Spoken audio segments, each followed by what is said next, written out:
இல்ல புறக்கணிக்கப்பட்டிருந்தா எப்படி அதிமுக ஆட்சி காலத்துல தானே உங்களுக்கு அரசு மருத்துவக் கல்வி மருத்துவமனை கொண்டு வந்தாங்க. நான் ஒத்துக்கிறேன். வேலூர் மாவட்டம் பெரிய மாவட்டம். வேலூர் மாவட்டம் தமிழ்நாட்டின் பெரிய மாவட்டம். ஒரு நிமிடம். 3 மாவட்டமா பிரிச்சாங்க. ராணிப்பேட்டை, ஒரு நிமிடம். இந்த மாவட்டமா பிரிச்சா நீங்க எல்லா மாவட்டமும் வளர ஆரம்பிக்கும். கரெக்ட். எதுவுமே செய்யலன்னு சொல்லுங்க. ஒரே ஒரு நிமிடம். நான் சொல்றேன், நான் உங்களை பாராட்டுறேன். மாண்புமிகு அதிமுக தொண்டர்களை பாராட்டிய திமுக எம்எல்ஏ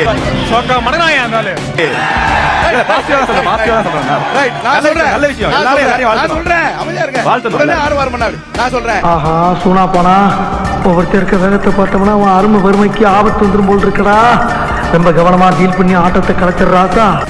ரொம்ப ஆரோக்கியமா போயிட்டு இருக்கு. நீங்க தான் கொண்டு வந்தீங்க, நான் இல்லைன்னு சொல்ல. இன்றைக்கு 300 கோடி ரூபாய் கட்டடத்தை கொடுத்தவர் மாண்புமிகு தமிழ்நாடு முதலமைச்சர் அண்ணன் தலைவர் தளபதி.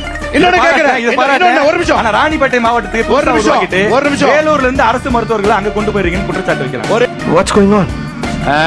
அரங்கனார குரங்கனார் ஆகிட்டான்.